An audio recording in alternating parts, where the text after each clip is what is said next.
Viewers আমি বাড়িতে আসলাম গত রাত্রে, তো দেখতেছেন এই হাওরের অবস্থা, ধান একদম সব পানির নিচে।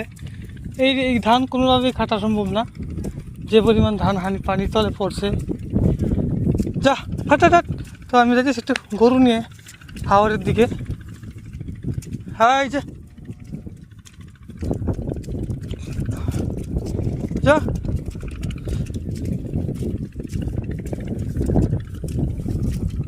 যা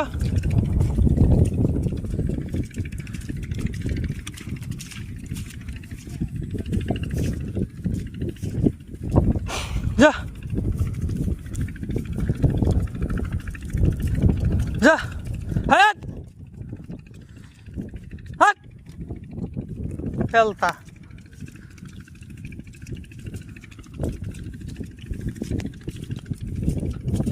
যা হাট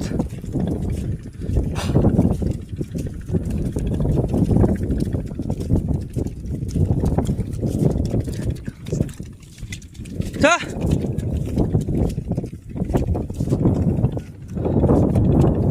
হাট হাট। তো গরু নিয়ে আইলাম হাওরে। তো দেখেন হাওর কি পরিস্থিতি, হাওরের যত ধান আছে সব পানির নিচে। এই যে এত সুন্দর ধান, সোনালি ফসল সব পানির নিচে তলিয়ে গেছে। এগুলো কি কাটা সম্ভব? আদৌ কোনোভাবেই সম্ভব না, কিন্তু শ্রমিক নাই। শ্রমিক দৈনিক মজুরি 3,000 টাকা দিয়ে শ্রমিক পাওয়া যাচ্ছে না। তো 3,000 টাকা তো আপনি দিবেন, 1,000 টাকা ধান পাত কাটতে পারবে না একদিনই। কি বলেন এখন, কীরকম সমস্যা, কতটুকু কষ্টের মাধ্যমে এই কৃষকদের দিন যাচ্ছে এখন। কৃষকের সোনালি স্বপ্ন সব পানির নিচে তলিয়ে গেছে। এই যে রাস্তাটি দেখতে পাচ্ছেন, এই রাস্তা একদম নগণ্য রাস্তা। এইভাবে কেউ চলাচল করে আদৌ কি? এই রাস্তা দিয়ে মানুষ, এগুলো কি মানুষ যায় এক কথায়? আপনারা দেখেন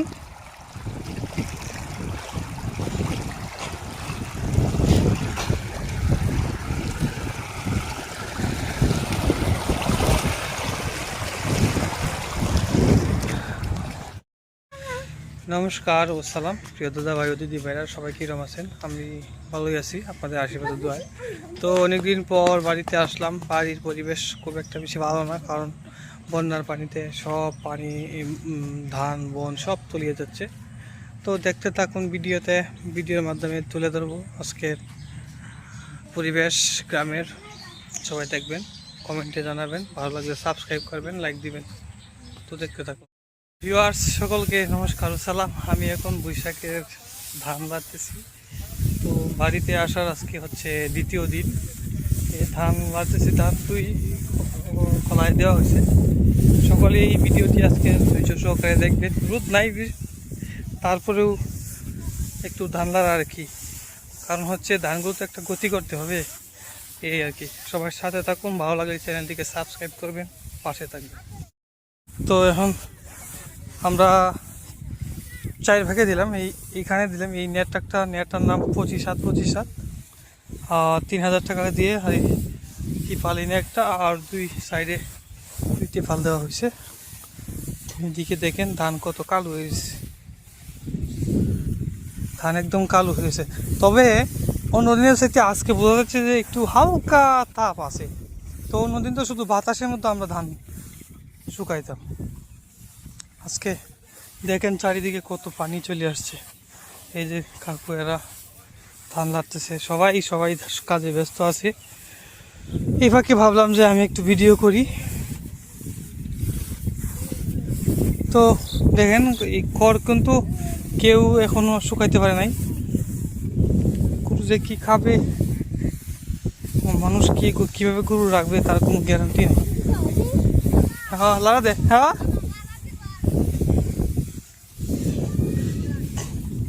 সবাই ব্যস্ত আছে, আমিও ধান লাড়তেছি। বন্ধুরা আমরা এখন বৈশাখের ধান লাড়ায় ব্যস্ত আছি। দেখেন কিছুটা জায়গা এখন শুকনা আছে বিদায় আমরা ধান লাড়তে পারতেছি। যদি সেটাও যদি তল হয়ে যায় তাহলে আমাদের যে গতি কী হবে একমাত্র সৃষ্টিকর্তাই ভালো জানে। তো আজকে বোঝা যাচ্ছে যে একটু রোদ উঠছে, রোদের তাপমাত্রা হালকা আছে বোঝা যাচ্ছে, বাতাসও আছে। তো আজকে বিড়াল ধান যাদের আছে বিড়াল ধানগুলা কোনো একটা জাত করা যাবে আশা করতেছি আমরা, এই আর কি। আমার বয়স্ক মানুষ বৈশাখের কাজ তিনিও করতেছে। আজকে বিকাল হয়ে গেছে, সবাই ধান তুলে নিছে, আমরাও তুলে নিছি। এই যে ধানের স্তূপ হয়েছে কয়েকটাই, ওই যে এদিকেও কয়েকটা স্তূপ দিলাম। এখন যাইবো হাওরে বন আনতে, কারণ গরু তো বাঁচাইতে হবে। হাওরের দিকে রওনা করতেছি। আর ওরা ধান নৌকা করে আনতেছে হাওর থেকে।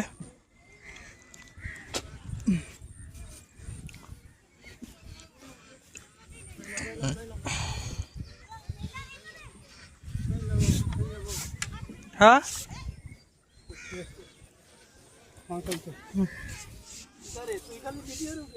হ্যাঁ, ভিডিওর উপরেই ভালো ইনকাম হয় না ভিডিওর উপরে।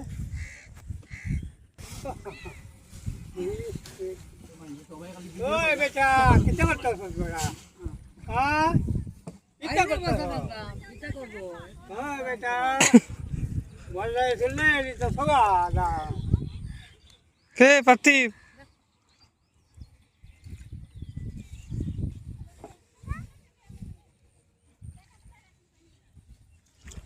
এই 1000 মন ধান টাইনে উপর। হ্যাঁ হ্যাঁ তারা পারতো না এক বিঘা।